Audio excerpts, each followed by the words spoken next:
Hello to my beautiful family of light. Yes, that means you. I want to welcome you here with Claudia. Today I want to talk about something that has really just occurred and it's actually been ongoing for quite a number of years, but in the last few years we've come to this place of a culmination of understanding and awareness at a spiritual level, and I just want to get you caught up on that. Around 2017, I began writing really kind of a brain dump about my life's journey from, 18 months is when the harm started in my life and went on until well into my 20s. And I will tell you, I was completely clueless about spirituality at the time. I've always carried the love of God within me, but to interpret that as a spiritual understanding or awareness or to follow spiritual laws, that has been a process. So I've done a bunch of videos from September of 2023, which is really going back to the beginning of the videos for me that take you through that journey with me from clueless to awareness. Okay, I started writing this book and it was a brain dump of all the different things I had encountered in my life. Now, mind you, children have no coping mechanisms.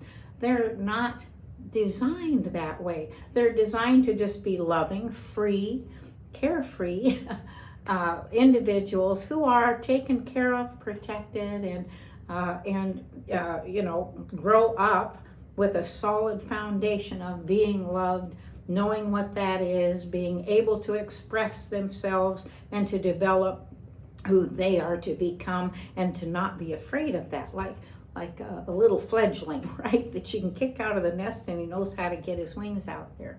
Okay, so I did these stories and finished that in about 2019. It took me several years to just kind of get everything out.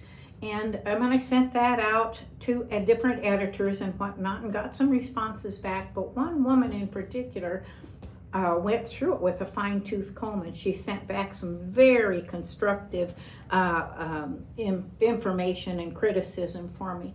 But the one thing that sat with me that I could not really understand, I couldn't get my teeth around it, was she said, you're a very, very good storyteller, but she said, I want to tell you that you write in the third person. Now, I didn't know at the time what that meant, but as a hypnotherapist, it finally came to me in these last few years that I, as always, am an observer. I stand back, I watch, I listen to the words, I see what's coming out, and that helps me to be objective about what I'm experiencing so that I can help individuals from that perspective. Well, as an observer in telling your stories, it means I'm not immersed in what's going on.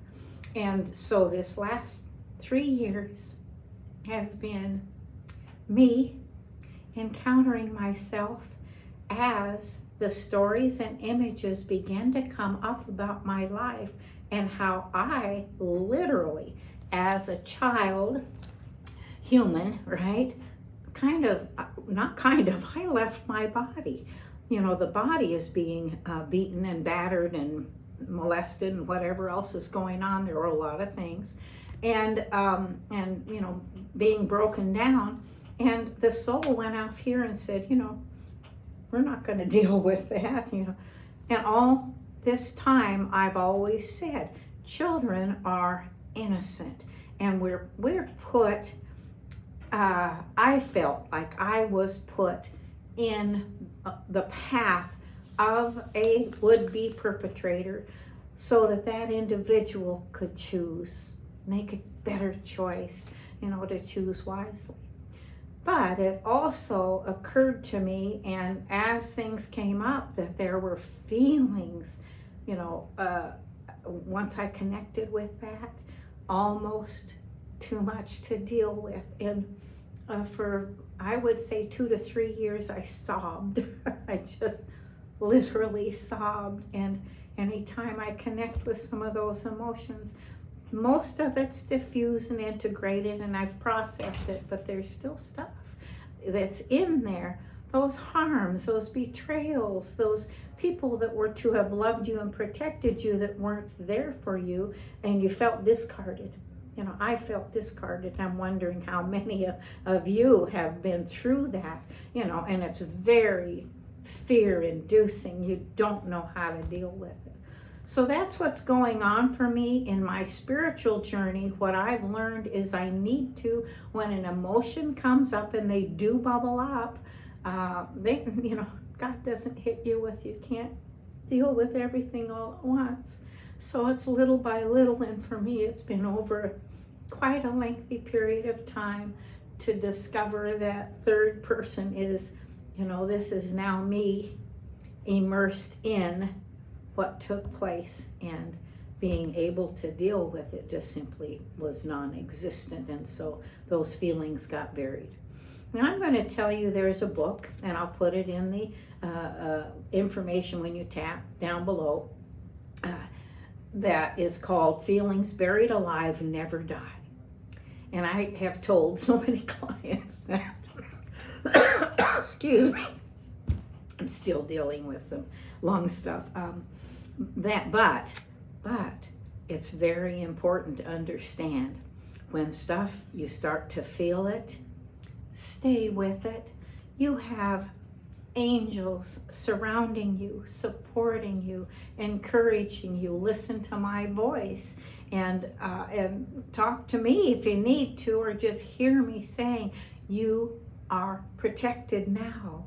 Now you have, and you can become aware that you have the guidance that is supporting you through that experience, so that the child or the adult or whoever the individual was that had to encounter those harms can allow that to come out and not stay buried and hidden. Feelings buried alive eke out in things that we say, things that we do, how we act out, how we respond to others. And so please take care of yourself. Thank you so much for keeping this channel alive. I know this is a little bit long, but if you'll stay with it, you'll see that you become a whole new person when you begin to let go of some of that stuff that has a grip on you. Okay, I love you this much. These arms find you anywhere in the world. I want you to know this energy is coming out to you right now. Thank you for liking, subscribing, sharing. Please let me know what's going on for you, whether you've encountered any of these things, and see you next time.